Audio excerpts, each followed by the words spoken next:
coming up tonight on Primetime Local News. Mother Teresa School takes part in a job fair. And more on a square dancing event in the border city. Plus, we learn what gift options are out there for this Valentine's Day.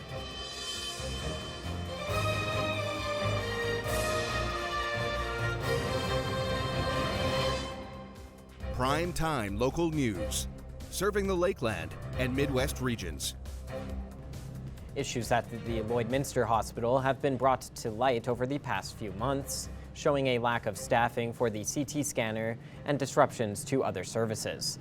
The NDP's Shadow Minister for Rural and Remote Health spoke with Stacey Comer about what they feel needs to be done to help fix the problems. I have a guest joining me today on Primetime Local News to discuss the ongoing issue that residents in Lloydminster and West Central Saskatchewan have been basically having issues with, and it's to do with the Lloydminster Hospital, the CT scanner, a number of different health-related issues in smaller communities as well. So today I have Mira Conway joining me today from the Saskatchewan NDP, the Rural and Remote Health Shadow Minister. Mira, thanks for taking time to chat with me today. Very pleased to be here. Thanks for having me, Stacey.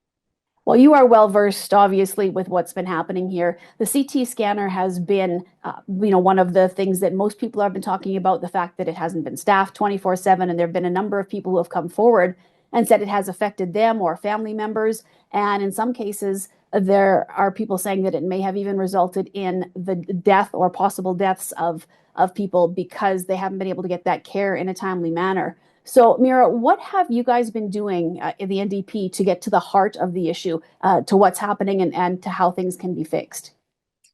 Yeah, Stacey, what you say is true. It's very concerning, and the disruptions in the CT scanner at Lloyd have resulted in kind of increasingly crucial situations, including, I think of at least one case in the case of Roger Ogram where it appears like if he had gotten access to care sooner, there may have been a preventable death there. And it's difficult, hearing from her daughter talking about, the way that someone dies matters, and so all those questions, even just the questions the family has around, well, if he'd gotten access to care sooner, would it have been different? And then I think of, the case of Austin Dyer or Kim Nachbar, two Lloyd residents who've come forward with concerns around a lack of timely access to the CT scanner. Unfortunately, what we've learned, we aren't getting transparency from the SHA or straight answers from the Sask Party government about how often this is happening. We did submit a Freedom of Information request, which we spoke to in a press conference earlier this week, really trying to raise the alarm around this because the disruptions are common. They relate to really crucial healthcare for residents of southwestern Saskatchewan. They impact the entire region, and they are getting worse. So we stood in Regina this week and called on the government to really, get to work on these issues. Most of them relate to short staffing. And what we see from this government is a lack of engagement on that issue. We know that healthcare workers in rural and smaller urban centers in Saskatchewan have been calling for solutions around full-time jobs, around input. We see the nurses asking for a task force. It's a very reasonable ask. We see no movement from the government on these fronts, and we see the issue of staff retention getting worse. We have some of the worst outcomes in terms of rural staff retention in healthcare in Canada.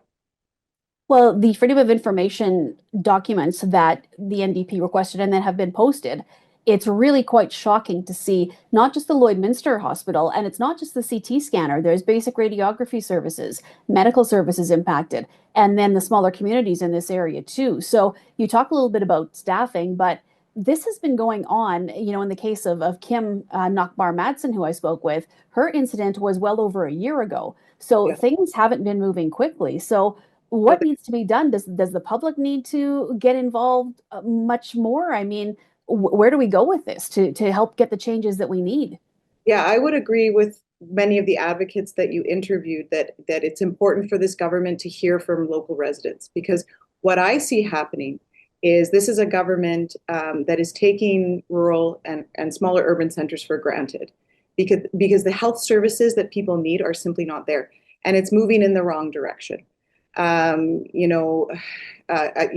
you said, it's ambulatory care, it's ER services, it's lab work, it's radiography, it's obstetrics, and it's not just unique to one community. And of course, when services get thin in one community, they often draw from another. We have the case of Mr. Ogram, where he was racing down the highway to North Battleford, and we can't say for sure whether the scanner in North Battleford was even going to be there if he had made it. So it's very concerning. And I would say that the lack of transparency and willingness to accept that this is an issue is concerning. I listened with great interest to the interview with Austin Dyer, where he was told this was only an issue in December. Well, we have a Freedom of Information result that shows that this is ongoing. It's becoming more common, more frequent. And so that he's getting information from the SHA and the health minister that, this was just a one-off is deeply concerning.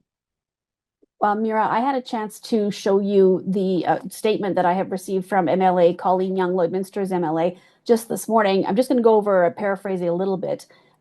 Colleen Young, the MLA, says, as the MLA for the constituency of Lloydminster, I have and continue to be a strong voice and advocate of healthcare services for my constituents. Over the past 10 years, I've consistently engaged and communicated with the Minister of Health, the ministry staff, and SHA to bring attention to healthcare issues and concerns.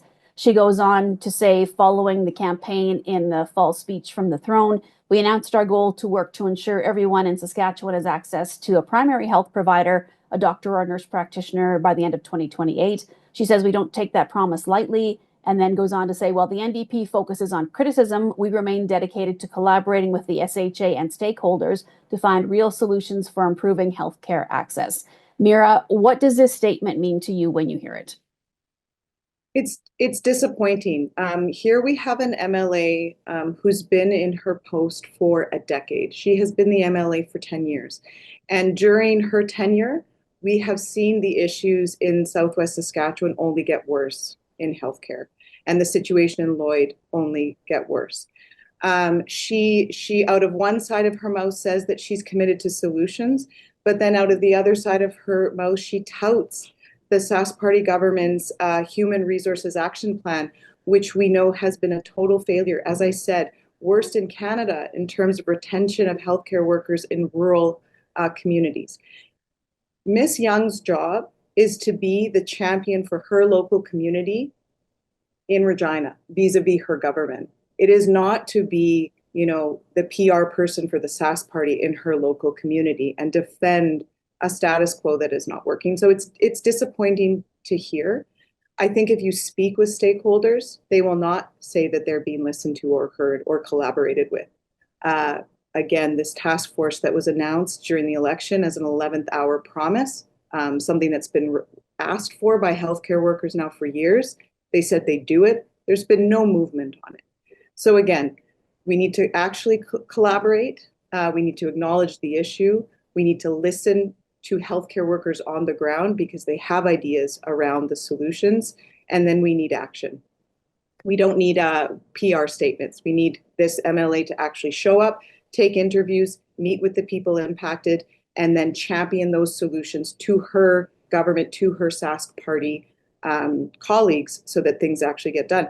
And, we have a situation where the health minister is the MLA for North Battleford. This is his backyard. This is his community. Where is he on this issue? Where are all the MLAs that represent these communities? Part of our call this week is, show up for your communities and put your money where your mouth is, because these communities are starting to feel taken for granted. Well, Mira, it's been a pleasure speaking with you today. Thank you so much for taking the time to join us. And once again, you are asking people to get in contact with their local MLAs and do what they can, get the message out. And I know you guys have been working from your side of things as well. And we will continue to bring the stories of people who are affected by these issues and hope for the best outcome possible. So once again, Mira, thank you so much for speaking with us today. Thanks for your time today, Stacey, and covering this very important issue. Thank you. Lloydminster MLA Colleen Young has provided a statement to Primetime Local News regarding the issues with healthcare at the Lloyd Hospital and information released in the NDP press conference this week. She was not available for an interview, but through a statement says she continues to be a strong advocate of healthcare services for her constituents. Young says she has been consistently engaged and communicating with the Minister of Health, ministry staff, and SHA to bring attention to healthcare issues. She adds MLAs are committed to listening to constituents and working with communities to improve service. And while the NDP focus on criticism, the Sask Party remains dedicated to collaborating with the Health Authority and stakeholders to find real solutions for improving healthcare access. The 15th annual Kindness Wins campaign launched in Lloydminster today. Our Lane Hofford has more on how being kind can make the community a better place. The Lloydminster Co-op Marketplace was filled with pink and mint green shirts as well as sweaters today as Kindness Wins kicked off this morning. This year's shirt design was unveiled and it features some Lloydminster specific graphics designed by students at the Art Academy. So for the first class, I remember we all had to make doodles, and then when we were all holding it, we all put them together, and I find that's kind of a way to show kindness because it's like bringing everyone together. And then also the borders are on here, so that's showing community kindness. Yeah, I find it's really neat that we have the borders and that a replica of the city on the Kindness Wins t-shirts. While some students are spreading kindness through the message on their shirts, other kids are doing their part by going to various schools and advocating for kindness in the community. So our KIP team stands for Kindness is Power, and we do presentations to elementary schools and high schools, and we inform students about kindness in general. We dig into topics that revolve around stereotypes, bullying. We also go into technology, which is a big importance nowadays. Like, if everyone can show a bit more kindness, like it'd be awesome, and everything would go very smoothly. It's not just students who are spreading kindness in the community. Lloydminster and District Co-op CEO Peter Brown says that being a kind and respectful member of the community is one of the co-op's core values. I mean, co-op, we're led by our values of teamwork, community, and integrity. And we just think it aligns really well with those values. And we love to try to be the catalyst for goodness in this community. Every year, the Kindness Wins campaign shows that Lloydminster is a community full of people who treat others kindly. Lane Hoffert, Primetime Local News. There are many upcoming events planned as we enter the second month of the year. Heather Klages tells us more in this week's edition of What's Happening.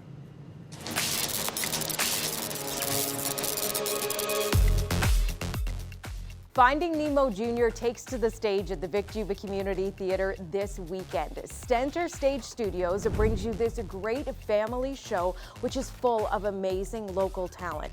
Get your tickets so that you can join Marlon and Dory as they head out across the ocean searching for Nemo. You're going to meet some great characters, you're going to hear some great songs, and it's a great show that the whole family can enjoy. Tonight is opening night. Tomorrow there's a matinee and an evening show. There are still a few tickets left, but don't wait. Head online and get your ticket now. VicJubaTheatre.ca. Next Saturday night, it's Comedy Night in Marwayne. Enjoy a night of laughter while supporting the Marwayne Playground Association. For Comedy Night, the comedian that's going to be entertaining and bringing a lot of laughter is Sean Lacomer. He's won the Just for Laughs homegrown competition, plus he's made appearances on a number of TV shows, including The Tonight Show with Jay Leno. When it comes to Comedy Night next Saturday night, you got a couple options. You can get a ticket for supper and the show, or you can get a ticket for just the show, but they will be cutting off ticket sales soon, so don't wait. Eventbrite.ca to get all the details and to get your ticket for Comedy Night in Marwayne coming up next Saturday night. And now is the time to start making those plans for Valentine's Day. And the Lloydminster Museum and Archives, they're going to be hosting a Valentine wine and paint night. This is a great opportunity to be creative and to spend some time with your special Valentine. You can get registered now, and one place you can do that is online, lloydminster.ca.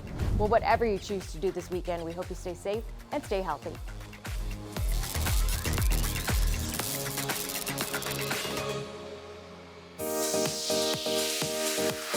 What's Happening is brought to you by Northern Factory Workwear, Circle Drive East, Saskatoon, and Highway 17 South, Lloydminster. The border city is experiencing quite the blizzard today. Yes, lots of high winds and blowing snow on the highways and the roads, and then snowing itself. Not such a great day, very windy, gusts getting up to about 40 kilometers per hour, so it hasn't been nice at all. And it's going to continue, unfortunately, into tonight and into tomorrow. We are going to be experiencing some snow. It is quite cold out. It's minus 17. However, with that wind chill, we're getting closer to minus 29.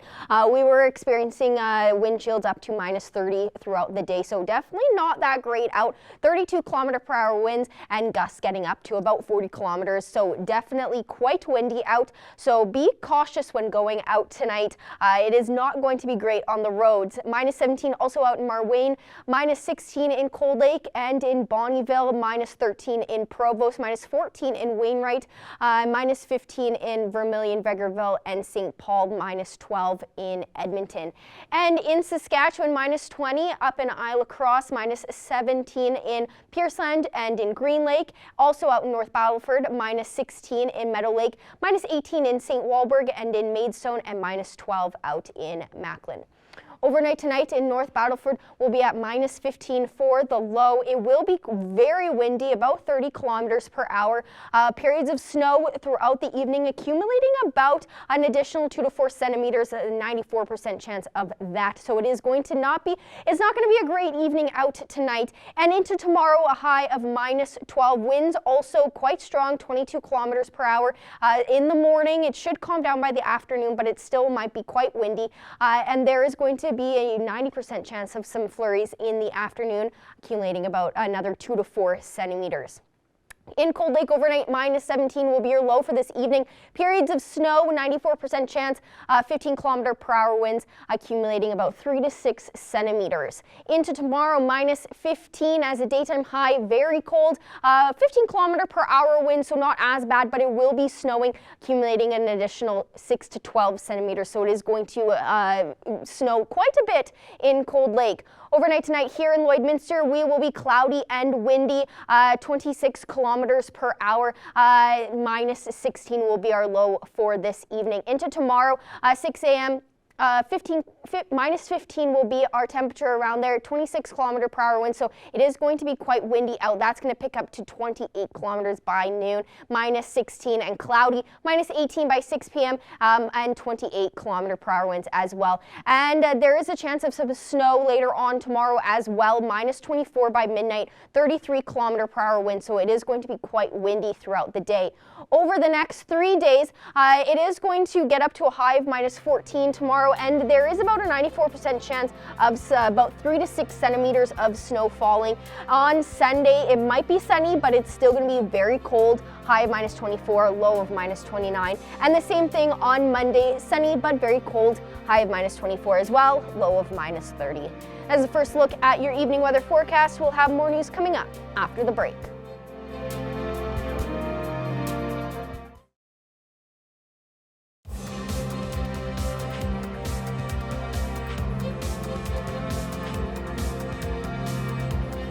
The 34th annual Hugh Morrell Basketball Tournament got underway today at LCHS. Our Jackson Fontaine has more on the start of the event.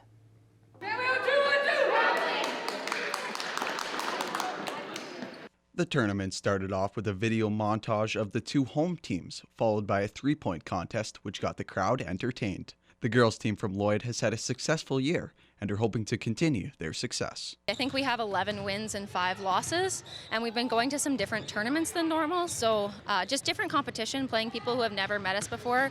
We keep kind of reminding the girls that every time you walk in a gym, you get to set the tone, especially if the team doesn't know you, and I think that's worked to our advantage. The first girls game saw the hometown Barons take on the Wilkie Bronx. A total of 8 girls teams came out for the tournament, and the Barons will definitely have their hands full with a variety of competition.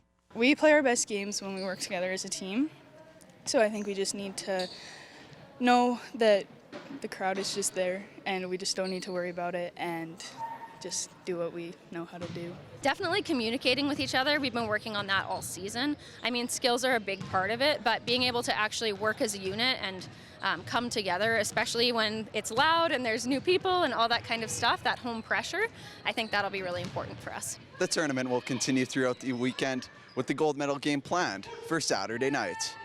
Jackson Fontaine, Primetime, Local News. The Lakeland College Rustlers women's volleyball team is setting up to take on the King's University Eagles tonight. But they are also aiming for another national championship, especially with a few of their veteran players in their last season. Our Thomas Wildman has more.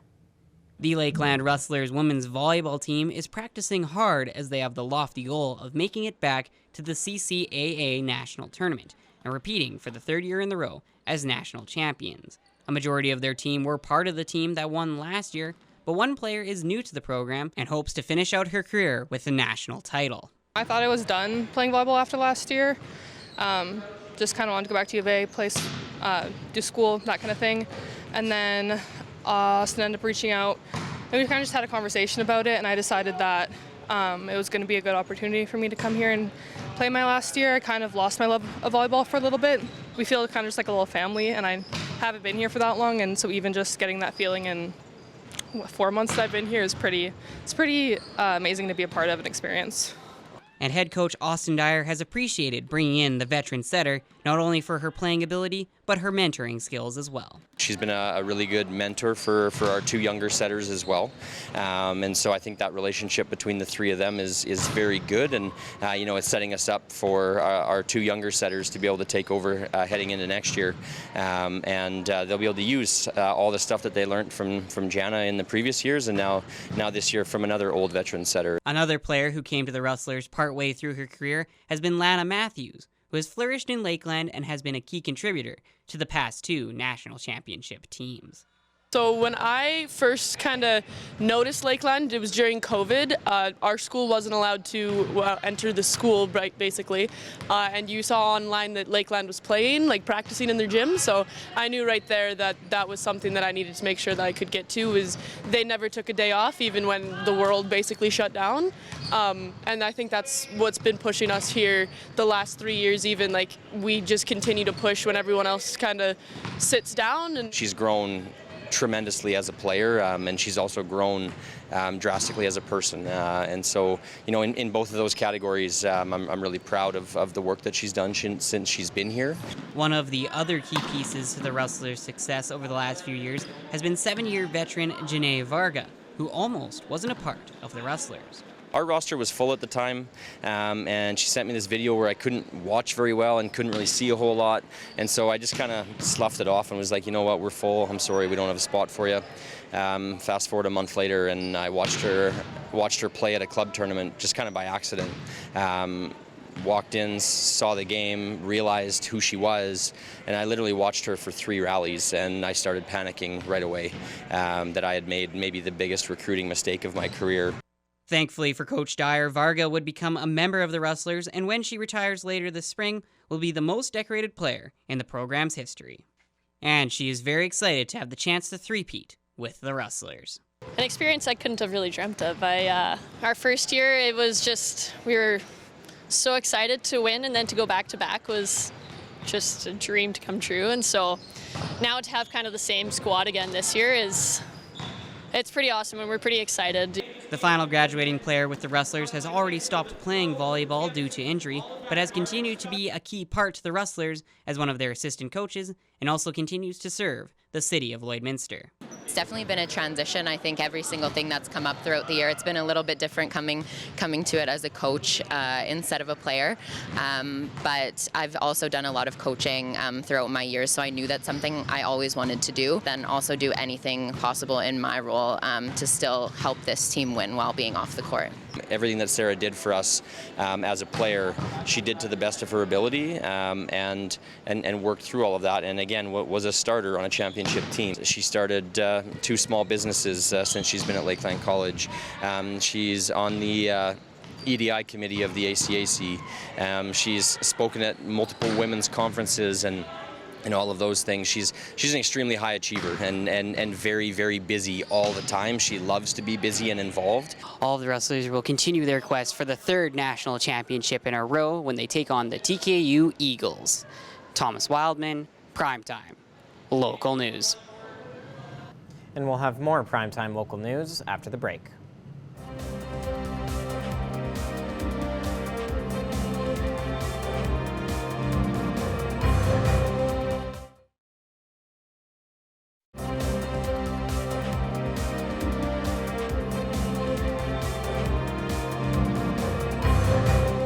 demolition derby planned for Slave Lake in July is drawing international attention. Stacey Comer has more on the Crash for Cash. Well, I have a number of guests joining me on this call today, and it's basically because there's a big event coming up in Slave Lake. It is July 11th to the 13th. It's the Slave Lake Crash for Cash Demolition Derby. And people are coming from around the world to attend this event, but I'm going to start out with Wasil Melnichuk, who was last year part of the event and is also competing this year and can tell me a little bit about it. So, Wasil, what is the attraction to this Demolition Derby? The biggest thing, competition. It's a huge competition for Slave Lake coming back. It used to be back in Widewater, however many years ago. Gunner called me last year during the beginning or early stages of spring and said, you know, I got this crazy idea. Let's bring back the Demolition Derby. So, hey, let's do it. That's awesome because the friends and family and the prize money and the amount of people we had coming and calling and contacting us about this was unreal. So that was the biggest thing about it was that. So, you know, make sure everyone marks their calendars because July 11th through the 13th is going to be a huge weekend. Well, and there are different categories from what I understand. And as you said, big prize money. So tell me a little bit about the categories and about what people can win if they get to the finals in this event. So this year, pretty much the same as last year for the same formats. We have a car class, which has $20,000 for first place, $10,000, I believe it was, for second, and $5,000 for third. We also have a pickup class, which has $8,000 for first. I believe it was $4,000 for second and $2,500 for third as well. And we have a minis class as well. I'm not sure on the prize money for that, but doesn't really matter. All three of them are a blast to be in. So if you want to get in on that, I strongly suggest you get pre-registered and start building. Well, Ben and Bevan Johnston, I'm going to go to you guys now who are up bright and early in the time zone that you are in. So first of all, I have to ask, where are you and why do you travel around the world to this Demolition Derby? We do it because of people like Wasil who put in the effort, Jim Johnston, Brian and Gunnar Person. Because of the kind of people that they are, the type of event that they put on draws us in. It's huge for participation as far as that community, where you have a small community and they're so much in behind it to bring it back to what it was. But I think not only bring it back to what it was, much bigger, much bigger. And we're competitive, we're show-offs. I love the fans and the attraction of it. And to have, like Impact Distributors, which is the sponsor of both Ben and I, and others that sponsor and help us, just absolutely phenomenal. Well, Ben, I want to ask you because logistics, trying to think about this, obviously you're not going to, or maybe you are going to haul some junkers all the way around the world or halfway around the world to get to Slave Lake. So how does it work logistically for you guys to have vehicles when you come out to Slave Lake? Yeah, well, we're really fortunate now that we've already got sponsors and people helping that have been working on our cars. I've just recently seen some photos of Dad, so we're fortunate that unlike sort of Wasil, we'll be able to just show up there and there'll be a car there ready for us. Obviously a decent travel. It'll probably take us a day and a half to get there. But we'll just show up and get ready to smash and put on a show for the crowd and the sponsors and everyone who supported the event. And is it worth it for you to do this? Is it the fun? Is that what attracts you? Is it the competitiveness? What attracts you to coming over and taking part in this? Yeah, the first last year when I came, so I was over there in Edmonton in 2001 and I was only 7 years old and watched Dad, and it was just a huge event, a lot bigger than what we have here and with much more spectacular cars and big V8 grunty engines, which is awesome. So, but it was the opportunity to come over and then experience that, and it'll be Slave Lake that and the community and people involved and sponsors and just one whole smaller place that just totally comes together and puts on a huge event. That's what will bring me back, and hopefully I'll just keep going back until we just keep winning it, hopefully. Well, and we did have Peter on the call. It looks like, unfortunately, Peter has dropped off, but he was also he's from Melbourne, and he's also coming over as well. So we have this big international presence. And Wasil, where else do you have competitors coming from? Do you know we at this have, point? well, for sure we got guys coming out of Manitoba as well. There's rumored that there's guys from Alaska coming. It sounds like that's not really a rumored, I guess, anymore, but it sounds like we got guys from Alaska coming this year, potential guys from Montana and Idaho, and sounds like we got people from all over Alberta, Canada itself, and the United States as well as, Ben and Bevan coming, Peter coming, and some more of their friends as well. So it's, we got people from all over coming to this event. And where can people get more information on this event if they're looking to, not even just if they're not competing, but just curiosity to find out what's going on? You can see our Facebook page, which is Slave Lake Crash for Cash. You can also find us at crashforcash.ca. And there's more information on the whole weekend and everything there as well. Coming up after the break, our Abby St. John will have another look at our evening weather forecast.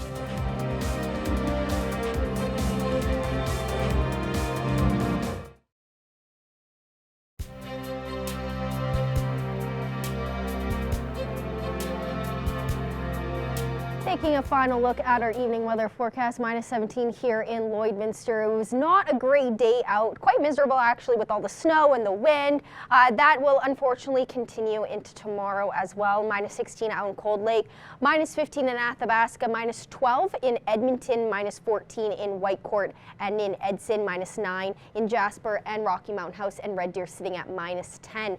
In Saskatchewan, -16 in Meadow Lake, -17 in North Battleford, -22 in Prince Albert, or in Melfort, -20 in Prince Albert, and -15 out in Saskatoon. Overnight tonight in North Battleford, it'll drop, your low will be -15, windy, as wind speeds will be at about 30 kilometers per hour, so it's going to be very windy out tonight. 94% chance of snow periods overnight tonight, accumulating an additional 2 to 4 centimeters. In Cold Lake, -17 periods of snow as well, accumulating an additional 3 to 6 centimeters, 15 kilometer per hour winds. Overnight tonight across the region, -17 in Meadow Lake and Bonnyville, -13 in Provost, -21 in Isla Crosse, and -16 out in Paradise Hill. Most areas getting about 3 to 6 centimeters of snowfall tonight. Provost, not too much of a chance. More overnight temperatures, -17 in Murnum and Pierceland, -14 in Unity, -15 in Wainwright, and -12 out in Calgary. And again, in Murnum, Pierceland, and Unity, there are chances of some snowfall tonight. Pierceland accumulating about 5 to 10 centimeters. Overnight tonight here in Lloydminster, -7 will be, or -16 will be our low. It will be quite cloudy and windy, 26 kilometer per hour winds, about a 25% chance of some precipitation, so there is still some chances of some snowfall overnight tonight. And then over the next 7 days here in the border city, a high of -14 and a low of -28 for tomorrow, about a 94% chance of some snow, about 3 to 6 centimeters. On Sunday, despite the sun, it is going to still be very cold, a high of -24, low of -32. On Monday, it'll also be a high of -24, low of -37, so those lows are quite cold. On Tuesday, a high of -22, low of -26, and quite sunny. On Wednesday, we get a little bit more chance of some snowfall with a high of -14, low of -19. High of -14 will also be on Thursday and Friday, as well as a low of -22. So it is still going to be quite cold over the next week. Even though it does get to those teen temperatures, we're still going to be quite cold, especially with that wind chill. It will most likely be windy, despite the sun. Sometimes with that sun, it turns out to be more frigid feeling. It does, yeah. It's despite the sun being out, we are in for some very frigid temperatures as of next week. So bundle up, stay warm. That is the plan. That is all the time we have today for Primetime Local News. Thanks so much for watching, and have a great night.